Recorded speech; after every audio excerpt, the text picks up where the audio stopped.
오늘 함께 나눌 말씀 요한복음 4장의 말씀입니다. 요한복음 4장 우리 1절에서 4절까지의 말씀. 요한복음 4장 1절에서 4절까지의 말씀.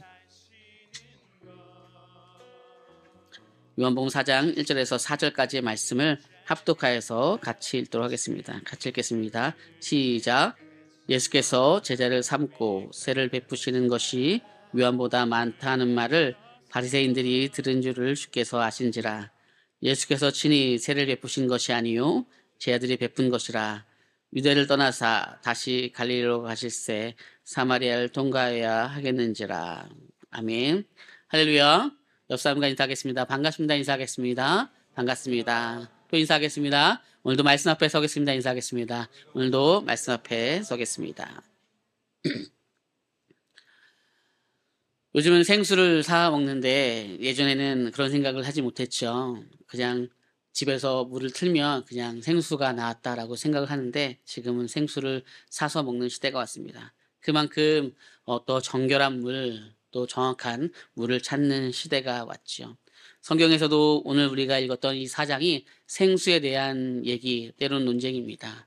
진짜 생수가 무엇입니까? 라고 하는 것이죠.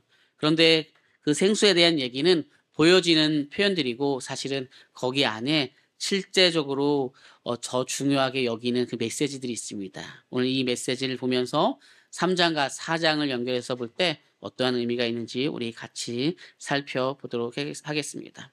4장의 내용을 먼저 살펴보면 이런 내용들이 있습니다. 4장은 무명의 여자가 나오는데요. 이 여인에 대해서 우리가 살펴볼 때 4장에서의 내용들은 이런 것들입니다. 유대를 떠나서 갈릴리로 예수님께서 올라가요. 3장에서의 이제 니고데모와 함께 있었던 시간들을 경험하고 사람들이 많이 몰려왔습니다. 하나님 나라의 전파가 있었고 그래서 예수님이 사실 세상적으로도 인기를 많이 얻었습니다. 그래서 예수님께서 이제 더 많은 사람들이 알게 되고 또 유명해지니까 더 좋은 것이 아니라 다시 예수님께서 사람이 없는 곳으로 가려고 합니다. 유대라고 하는 곳은 사람이 많이 있는 곳이고요. 갈릴리라고 하는 곳은 사람이 그래도 이렇게 번화가는 아니거든요. 유대를 떠나서 갈릴리로 가고 있습니다. 그때 수가라고 하는 동네에서 이제 한 여인을 만났는데 그 여인이 사마리아 여인입니다.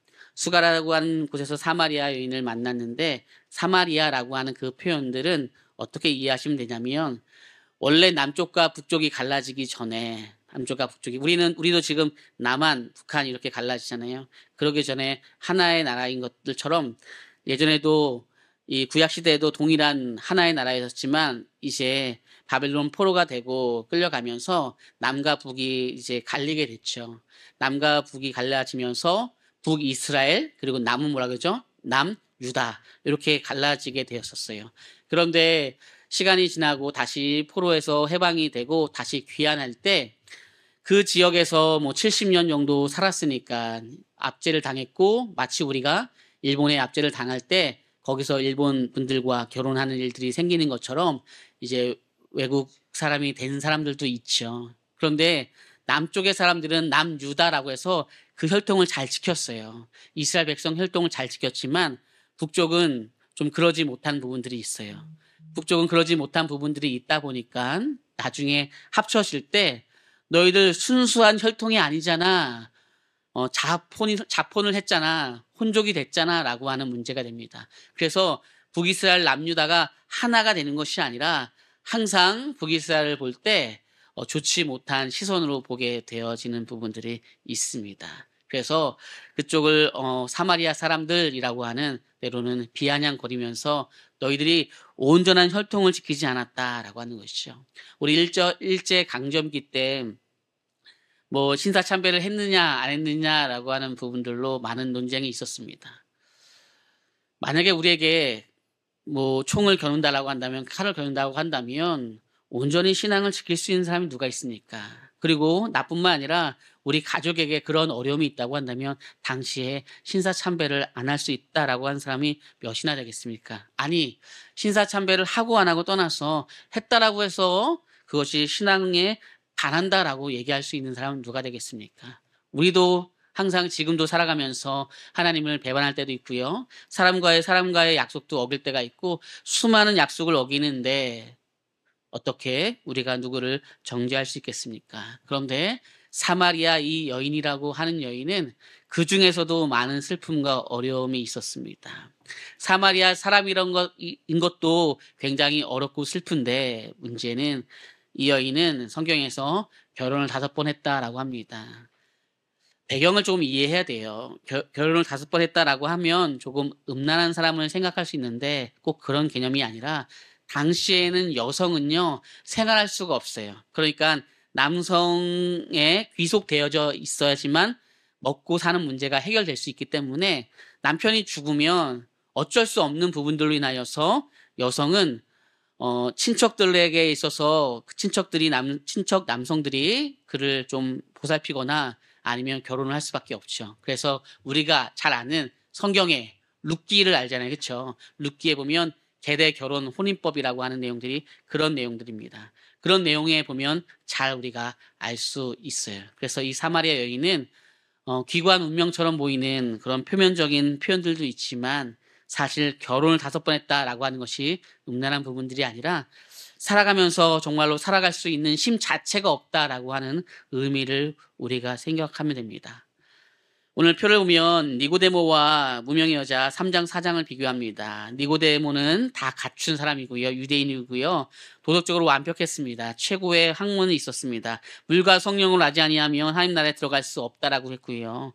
4장의 여자는 무명의 여자입니다. 사마리아 여자입니다. 5번 결혼했습니다. 여성은 배우기가 어렵고 선물과 생수를 받는 것을 굉장히 중요하게 여기는 상황들에 대한 얘기가 오늘 본문에 있습니다. 그러면 저는 이렇게 생각을 했어요. 3장과 4장을 비교해서 4장이 아무것도 갖춰져 있지 않은 사람인데 하나님께서 은혜를 주셔서 이 4장의 이 여인에게 굉장한 은혜를 주셨구나. 그러니까 우리는 이 여인을 본받아야 되겠다라는 생각을 하게 되었습니다. PPT는 짧게 보여도 괜찮습니다. 그러니까 우리는 계속 생각할 때 저 역시도 마찬가지예요. 이전에도 이 말씀을 설교한 적이 있었고요. 저는 제가 학부를 다닐 때 신대를 졸업하고 4학년 때 그 채플에서 설교할 기회가 있었거든요. 첫 대중, 한 1000명 정도 있는 곳에서 처음 정말로 집중하여 설교할 때 이 본문을 가지고서 설명을 했어요. 그런데 시간이 지날수록 벌써 20년 전인데 시간이 지날수록 이 말씀을 대하는 생각들이 조금씩 제가 변하고 있음을 알게 됩니다. 물론 그때도 하나님의 말씀이고 지금도 하나님의 말씀인데 저는 비교를 했었어요. 3장의 니고데모는 모든 것을 다 가졌지만 하나님을 알 수 없는 사람이었습니다. 그런데 이 4장의 이 여자는 무명의 여자, 이름도 없습니다. 니고데모는 이름이 있지만 이 여자는 이름도 없습니다. 사마리아 여인입니다. 그런데 이 여인에게 찾아오신 은혜가 있지 않습니까? 그러니까 우리는 이 여인을 본받아야 됩니다. 영적인 그 소망함을 가지고 해가를 가져야 됩니다라고 하는 그러한 부분들로 설교를 했었던 기억이 납니다. 물론 그런 부분들도 필요하겠고 맞겠지만 과연 3장의 니고데모보다 4장의 여인이 더욱더 뛰어남에 어떠한 모습이 있기에 우리가 배워야 되는가라는 생각을 합니다. 우리는 다 장소와 크기에 다 묶여져 있어요. 3장이 다르고 4장이 다른 게 아니라 다 동일합니다. 장소 크기에 매여 있는 삶입니다. 유대인들은요, 예루살렘에 성전이 있다라고 해서 예루살렘이라고 하는 곳에 대한 중요성을 가지고 있습니다. 이 사마리아 여인은 예수님과의 대화에 볼 때 당신은 유대인입니다. 그런데 내가 볼 때 우리는 야곱보다 더 큰 사람을 본 적이 없는데 당신이 야곱보다 더 큽니까? 라고 하는 거예요. 야곱이라고 하는 이름은 이스라엘이라고 하는 그 이름과 연결되잖아요. 그렇죠? 아브라함 그리고 이삭, 야곱이 있어요. 그렇죠? 너의 이름이 야곱이라고 하지 말고 이제 이스라엘이라고 하라고 구약에서 말씀하시잖아요. 그렇죠? 그 말씀과 연결되어서 계속적으로 구약의 배경을 가지고 있는 이들은 유대인이나 사마리아인이나 대부분 다 야곱보다 큰 이가 있는가라고 생각을 해요. 예루살렘보다 더 좋은 곳이 있는가라고 합니다. 그런 생각을 가지고 있어요. 모두가 다 장소, 크기, 상황 이런 것에 매여 있어서 변화를 가질 수 없습니다. 그런데 우리는 장소 크기 그리고 내가 몇 대를 믿었고 이런 것으로 우리는 하나님 앞에 나아갈 수 없다라고 우리는 생각을 해야 되는 것입니다.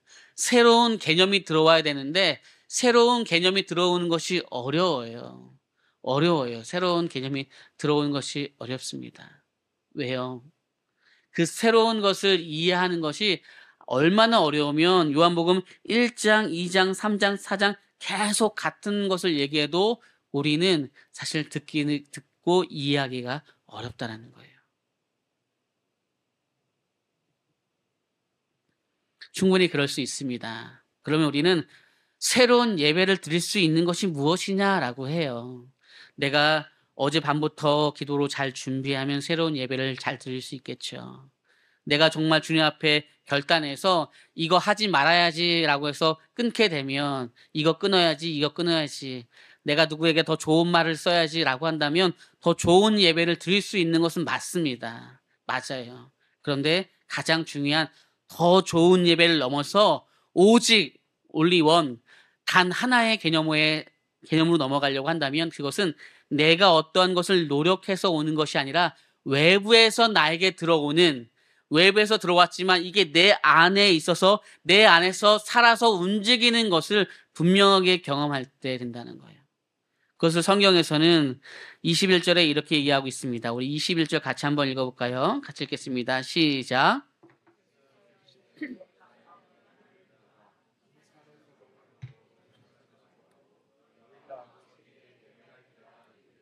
아멘. 아버지께 예배할 때가 이르렀다고 해요. 근데 이 여인과 예수님의 대화는 계속적으로 부딪히고 있어요. 이 여인이 뜨거운 날 12시 정도 됐던 것 같아요. 그때는 그 당시에는 가장 뜨겁고 사람들이 왕래하지 않아요. 우리도 한여름에 뭐 12시에는 잘 다니지 않잖아요. 그때에 이제 한 유대인 남자를 만났죠. 당신은 유대인입니다 라고 하는 이 표현들은 당신에게는 구약적인 배경이 있지 않습니까? 라고 하는 표현들이에요. 그때에 예수님께서 우물에서 물 좀 줄 수 있겠니? 라고 하는데 왜 나에게 그렇게 말을 겁니까? 라고 하다가 예수님께서 물어보죠. 정말 네가 나를 누군지 안다라고 한다면 내가 너한테 물을 달라고 하는 것을 통해서 깨달아야 되는데 저도 물이 필요합니다라고 얘기해야 될 텐데 너 이거 이해할 수 있니? 라고 물어봅니다. 그랬더니 이 여인이 아니 물을 달라는 말이 무엇입니까? 우리에게는요 야곱 때부터 있었던 우물이 있어요. 이삭과 연결돼서 우물을 파는 사건이 나오거든요. 창세기 26장. 그러니까 이삭 야곱 때 가장 유명한 우물이 있어요. 그러니까 이 우물이 있는데 내가 왜 당신에게 물을 달라고 합니까? 가당치도 않죠라고 하죠. 아니야. 네가 나를 정말로 알았다고 한다면 물을 달라고 할 것이고 영원히 목마르지 않은 생수가 나에게 있음을 너는 알게 될 것인데 라고 하는 거예요. 그래서 그런 얘기를 하다가 이분이 얘기하는 것이 이 보이는 이러한 물이 아니라 내 마음의 어떠한 부분들이 해결돼야 되는 그 문제임을 이분이 보고 있구나라고 하는 것을 이 여인이 알게 되는 거예요. 그래서 당신의 말이 맞습니다라고 하는 거예요. 여인아, 너에게 남편 5이 있는데 첫 번째 남편이 너에게 두 번째 남편이 세 번째 남편이 다섯 번째 남편이 너의 모든 문제를 해결해 주었니? 라고 물어보는 거예요. 근데 이 사람이 5명의 남편이 있다는 것을 맞춘 것에 놀라는 것이 아니라 오늘 내 안에 해결되지 않는 것이 있는데 분명히 있는데 이것을 알고 있는 저분을 향하여서 저분이 누군지 되게 궁금해지고 메시아인가라고 하는 생각을 갖는 거예요.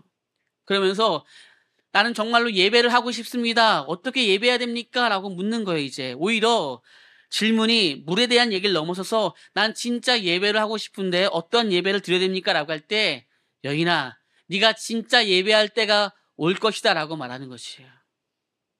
여러분들 무엇인가를 끊어서 단절해서 내가 고운 말을 써서 좋아질 수 있습니다. 그런데 안 될 때는요, 여러분들 이렇게 생각하세요. 내가 한없는 하나님의 은혜를 경험하기 소망해 보십시오. 믿으십니까? 이것은 놓치지 마십시오. 이것은 뭐죠? 운전하다가 갑자기 차 끼어들어서 이런 수박씨를 발라먹자 막 여러분들이 막 올라오고 막 그런다고 해도 아, 내가 이러면 안 되지. 내가 교회를 얼마큼 다녔고 내가 신앙이 있고 예수님을 사랑하는데 라고 해도 내가 집에서 누군가 와서 당신 왜 그렇게 말을 그렇게 해? 살 거야 말 거야? 여기까지 올라오다가 참는 일이 있어도 그러지 마시고 그럴 수도 있습니다. 예.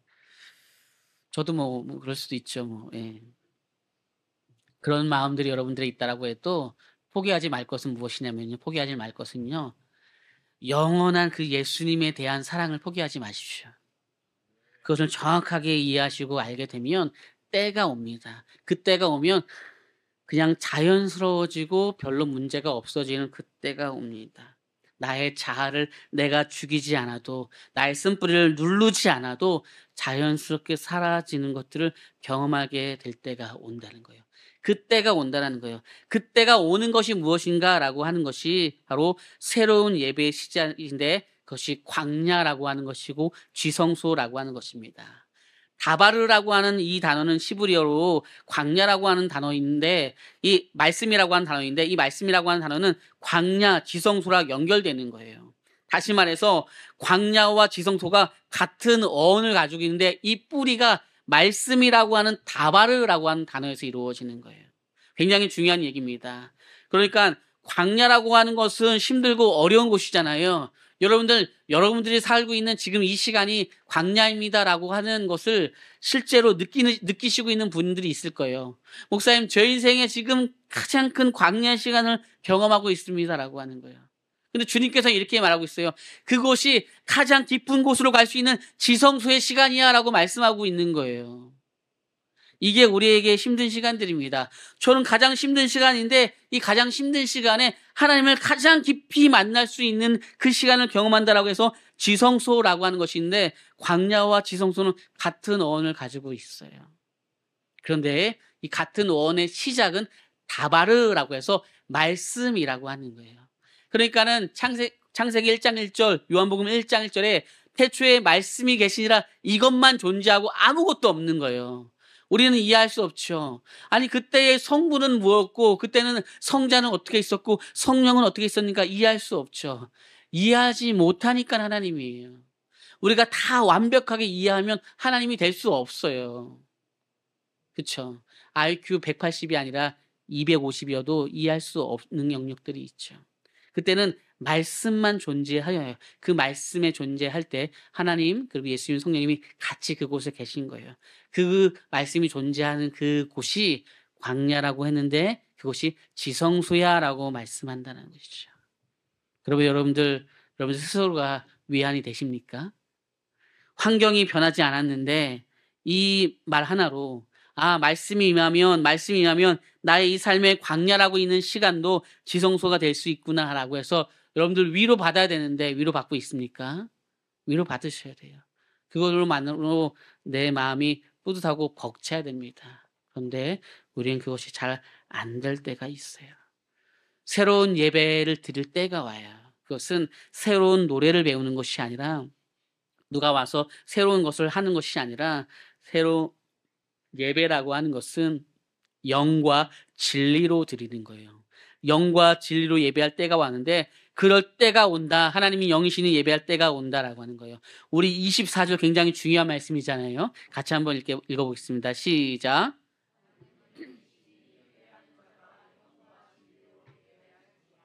아멘. 조금 더 23절을 보겠습니다.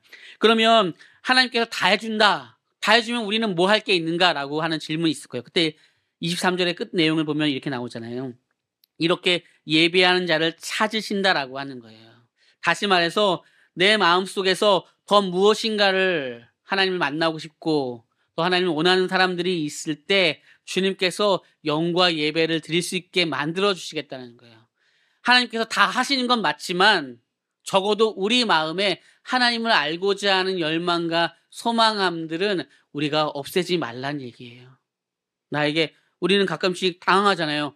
오늘 갑자기 예배드리다 막 뜨거워요. 그건 문을 나가면서 한 주간 내가 열심히 믿음으로 살아가지 막 하다가 그러면 또 내가 교회에 또 봉사해야 되나? 헌신해야 되나? 막 갑자기 아니야 이러면 안 돼. 내가 은혜 요 정도는 받아야 돼. 막 이럴 때가 있잖아요. 그렇죠? 저도 다 해봐서 알아요. 막 기도회 할 때 갑자기 막 부흥사님이 막 기도회 할 때 막 뜨거워질 때 갑자기 저는 문 열고 나갔어요. 막 눈물이 막 차올라올 때 나갔어요. 왜요? 아 울면 안 돼. 막 눈물이 뜨거워지면 갑자기 주님께서 너 좀 나를 위해서 헌신할 수 있겠니? 아 그러면 이거 어떻게 해요? 그러면요. 그러면 큰일 나는 거죠. 그래가지고 막 그럴 때마다 막 다리를 찌르면서 너 이제국 너 이러면 안 된다. 너 지금 뭔가 큰 착오가 있다. 너 지금 회로에 이상이 오는데 문 열고 나갔다가 큰 바람 쐬고 다시 들어왔어요. 예. 우리도 막 갑자기 막 나한테 뜨거움이 밀려오고 막 다 같이 일어나서 찬양하십시오. 막 뜨거울 때, 손 들면 안 돼. 갑자기 이러다가 주님 앞에 더 열심히 하면 안 돼. 나 이 정도가 딱 좋아. 딱 좋아. 이 정도가 딱 좋아. 더 안 돼. 막 이럴 때가 있잖아요. 예. 괜찮습니다. 다 그랬습니다. 그래도 우리 주님은 사랑하십니다. 그래도 여러분들 가운데 하나님을 사랑하는 마음을 여러분들 포기하지 마시고 계속 더 크게 하십시오. 사마리아 여인의 언어를 볼까요? 이렇게 되고 있습니다. 당신은 유대인입니다. 라고 얘기했고요. 주여, 당신은 선지자네요. 와, 사람들에게 와서 보십시오. 이는 그리스도입니다. 라고 하는 거예요. 그 사람이 왜 그리스도이냐? 난 설명 못하겠는데 일단 와봐. 일단 와봐. 라고 얘기하는 것이죠. 일단 와봐. 라고 하는 것이죠. 어린아이들은 교회에 오기 쉬운데 어른들은 교회에 오기 어렵죠. 1년에 한 번 때로는 새생명축제를 하면 굉장히 부담스럽죠. 예, 목사님 좋은 거 하시네요. 새생명축제 정말 좋은 거 하셔요. 네, 저도 압니다. 그런데 아이들은 어떠한 건물 보지 않고 사실 맛있는 거 한번 먹어도 오는데 어른들은 잘 안 될 때가 있잖아요. 걱정하지 마세요. 우리에게 할 소임은요, 그 사람을 데리고 교회에 앉히는 게 아닙니다. 우리에게 소임은 나는 잘 모르겠는데 요즘 내 마음이 뜨거워. 왜? 몰라. 이거 하나님이 내가 뜨겁게 해주는 것 같아. 내가 받는 은혜를 그냥 전하는 거예요. 이 정도는 할 수 있을 줄 믿습니다. 부담입니까? 아니죠. 네. 전하는 거예요. 그냥 요즘에 기분이 좋아. 그냥 내 요즘에 말씀 듣는 것이 좋아. 라고 하는 거예요.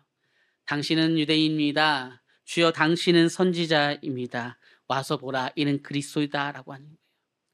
요한복음의 사건을 다시 한번 볼까요? 우리 1장부터 봤었던 사건을 쭉 보면 나다나엘에 대한 얘기는 예수를 믿는 것이 무엇인지에 대한 얘기예요. 가나안 혼인잔치도 예수를 믿는 것이 무엇인지에 대한 것이요. 성전 정화도 그랬습니다. 예수를 믿는 것이 무엇인지. 근데 조금 더 구체화됩니다. 니고데모 때는요. 예수를 믿으면 그 믿음으로 말미암아 영생이 임할 것이다. 영원한 생명을 가질 것이다. 라고 하는 거예요. 사마리아 여인의 믿음에 대한 것이요. 믿는 것이 무엇이냐라고 하는 것인데 여기는 조금 더 발전됐어요. 믿는 것은 예수님이 나에게 찾아오는 것이야. 그 찾아오는 것을 그냥 가지고 마음을 열면 돼라고 얘기하는 것이죠. 사마리아 여인의 그 목마름을 해결해 주고 오는 것이에요. 목적이 있어요. 분명한 목적, 표적이 있어요. 이것이 우리에게 굉장히 중요한 것입니다. 왜 예수님은 유대에서 갈릴리로 다시 가셨을까? 여러분들 이렇게 생각하시면 됩니다. 갈릴리라고 하는 곳은 위쪽이에요. 그리고 사마리아가 있고 밑에 유대가 있습니다. 마치 우리가 있는 지역이 있고요. 대전쯤 있고 부산쯤 있다라고 생각하시면 돼요. 그러면 지금 유대에서 세상 말로 잭팟이 터졌어요. 사람들이 막 예수님께 몰려오고 예수님의 말 하나하나를 들으면서 와, 이 기본 선지자가 아닌데 니고데모가 이 땅에서 가장 지식적으로, 물질적으로, 경제적으로 그리고 힘이 다 갖춰 있는 사람인데 입법권, 사법권, 경제권 다 갖춰 있는 사람인데 그도 이 예수님 앞에 와서 배워야 되는 사람인데 라고 하는 그 놀라운 시간들이 있어서 막 오보가 되고 있어요. 예수님은 당시 세례를 주지 않았어요. 여러분 성경책 4장 1절 요한복음 4장 1절에 보면 예수께서 제자를 삼고 세례를 베푸시는 것이 요한보다 많다는 말을 바리새인들이 들은 줄을 주께서 아신지라. 예수께서 친히 세례를 베푸신 것이 아니요 제자들이 베푸는 것이라. 예수님의 제자들이 베풀었는데 다 모든 공이 예수님께 올라갈 정도로 예수님이 굉장히 유명해질 때 유대를 떠나서 다시 갈릴리로 가고 있어요. 그런데 그 당시에는 사마리아라고 하는 곳을 통과하지 않아요. 불결한 땅이에요. 오히려 돌아가더라도 하루 더 걸리더라도 사마리아를 우회해서 간단 말이에요. 거기는 불결한 곳이기 때문에요. 여러분들 비가 많이 왔어요. 지나가는데 큰 웅덩이가 있어요. 거기에 흙탕물이 있어요. 그러면 이렇게 한 30초 돌아서 가지. 여러분들 아이 나는 30초, 1분, 2분도 아까워. 그냥 흙탕물을 가는 사람이 있습니까? 없어요. 없어요. 왜요? 그것은 오물이고 더럽기 때문이라는 거예요. 그런데 오늘 예수님은 반드시 이런 결심을 한다는 거예요.